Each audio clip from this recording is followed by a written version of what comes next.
Perkenalkan, nama saya Andre Christopher Tarigan. Di sini, saya akan sedikit menjelaskan teori nilai guna atau utility.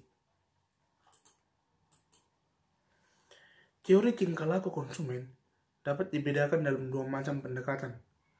Pendekatan nilai guna atau utility kardinal, manfaat atau kenikmatan yang diperoleh seorang konsumen dapat dinyatakan secara kuantitatif.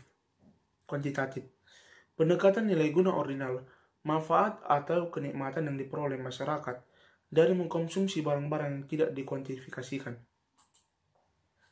Ini adalah teori tingkah laku konsumen, yang dimana nilai guna turun ke kardinal dan ordinal, dan kardinal ke marginal atau total. Definisi teori nilai guna atau utility. Teori nilai guna atau utility yaitu teori ekonomi yang mempelajari kepuasan atau kenikmatan yang diperoleh seseorang konsumen dari mengkonsumsikan barang-barang. Kalau kepuasan itu semakin tinggi, maka semakin tinggi nilai gunanya. Sebaliknya, semakin rendah kepuasan dari barang tersebut, maka nilai guna semakin rendah pula. Teori nilai guna atau utility. Nilai guna dibedakan di antara dua pengertian. Yang pertama, nilai guna total dapat diartikan sebagai jumlah seluruh kepuasan yang diperoleh dari mengkonsumsikan sejumlah barang tertentu. Yang kedua, nilai guna marginal. Nilai guna marginal berarti pertambahan atau pengurangan kepuasan sebagai akibat dari pertambahan atau pengurangan penggunaan satu unit barang tertentu. Hipotesis utama teori nilai guna dikenal dengan Law of Diminishing Marginal Utility atau hukum nilai guna marginal yang semakin menurun, menyatakan bahwa tambahan nilai guna yang diperoleh seseorang dari mengkonsumsikan suatu barang akan menjadi semakin sedikit apabila orang tersebut terus-menerus menambah konsumsinya ke atas barang tersebut. Pada akhirnya, tambahan nilai guna akan menjadi negatif, yaitu apabila konsumsi ke atas barang tersebut ditambah satu unit lagi, maka nilai guna total akan menjadi semakin sedikit. Hipotesis utama teori nilai guna. Pada hakikatnya, hipotesis tersebut menjelaskan bahwa pertambahan yang terus-menerus dalam mengkonsumsi suatu barang tidak secara terus-menerus menambah kepuasan yang dinikmati orang yang mengkonsumsinya. Selanjutnya adalah hukum nilai guna marginal yang semakin menurun. Tambahan nilai guna yang akan diperoleh seseorang dari mengkonsumsikan suatu barang akan menjadi semakin sedikit apabila orang tersebut terus-menerus menambah konsumsinya ke atas barang tersebut, dan pada akhirnya tambahan nilai gunanya akan menjadi negatif. Pendekatan nilai guna atau utility kardinal, bahwa manfaat atau kenikmatan yang diperoleh seseorang konsumen dapat dinyatakan secara kuantitatif, bahwa konsumen akan memaksimalkan kepuasan yang dapat dicapainya. Jika semakin tinggi kepuasan tersebut barang, maka akan semakin tinggi pula nilai utility-nya atau nilai kegunaan barang tersebut. Pendekatan nilai guna kardinal. Marginal merupakan pertambahan atau pengurangan jumlah kepuasan yang diperoleh individu atau konsumen dikarenakan adanya pertambahan atau pengurangan di dalam mengkonsumsi suatu produk, sehingga secara matematis nilai guna marginal atau marginal utility MU dapat dirumuskan sebagai berikut. MU sama dengan delta TU per delta Q. Selanjutnya, pendekatan nilai guna kardinal. Nilai guna total atau total utility akan tercapai saat MU sama dengan 0. Sementara MU sama dengan delta TU per delta Q. Ini adalah pendekatan grafiknya, yang dimana jumlah buah mangga, ini adalah jumlah buah mangganya, ini adalah nilai guna totalnya, dan ini adalah nilai guna marginalnya. Kita ambil sedikit contoh, jumlah buah mangga yang dimakan adalah 0, nilai guna totalnya adalah 0, nilai guna marginalnya tidak diketahui. Yang kedua, jumlah buah mangga yang dimakan 1, nilai gunanya adalah 30, maka nilai guna marginalnya 30. Jumlah buah mangga yang dimakan adalah 2, nilai gunanya adalah 50, nilai guna marginalnya adalah 20, sampai seterusnya. Ini adalah contoh kurva nilai guna total. Inilah TU-nya 90,378 dan ini adalah Q 5811. Ini adalah titik TU-nya. Ini adalah nilai guna marginalnya.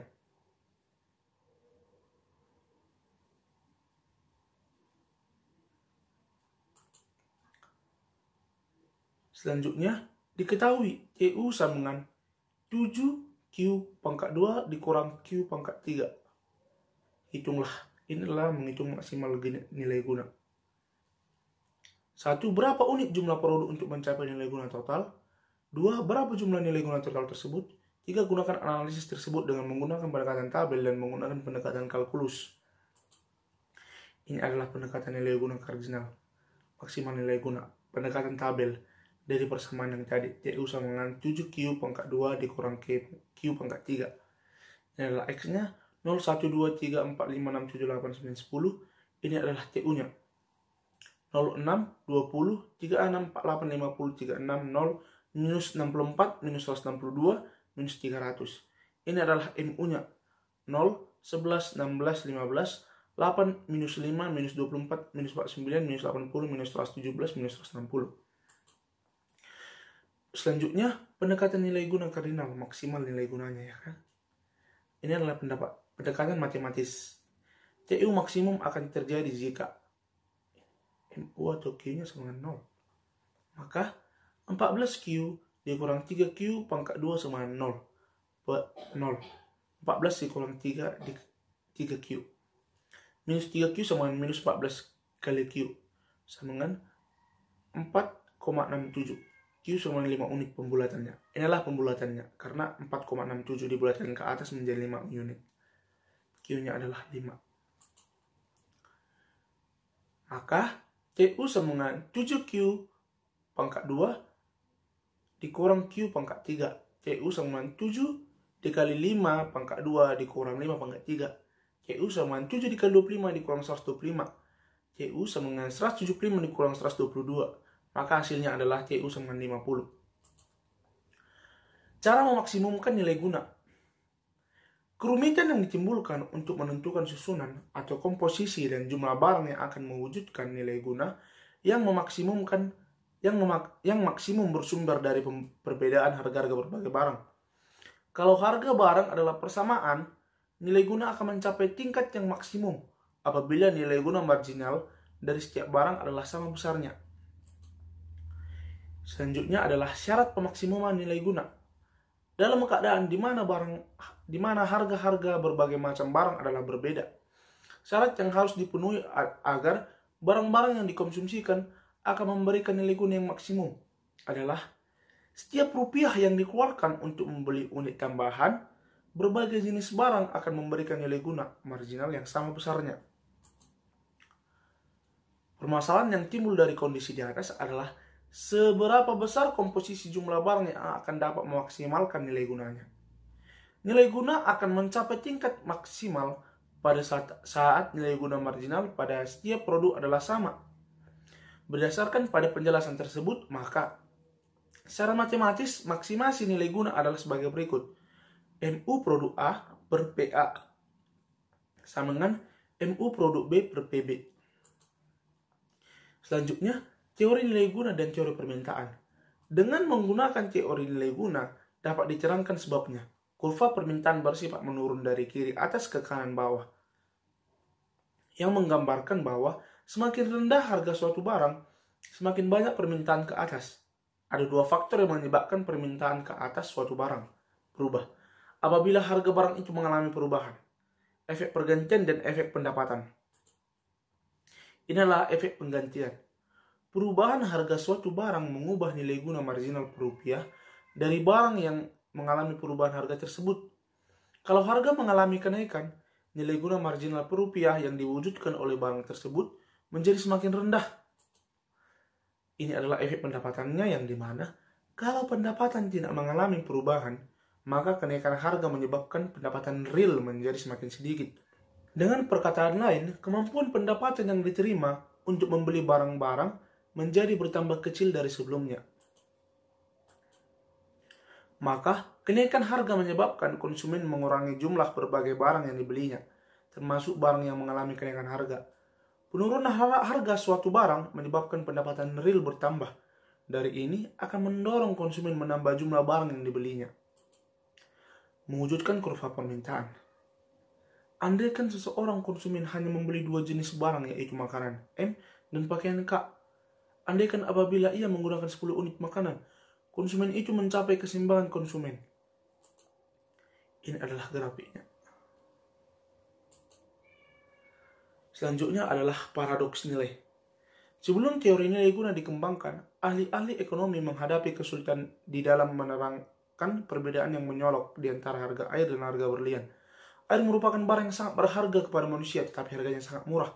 Sedangkan berlian bukanlah benda yang sangat penting dalam kehidupan sehari-hari, tetapi harganya jauh lebih mahal daripada air.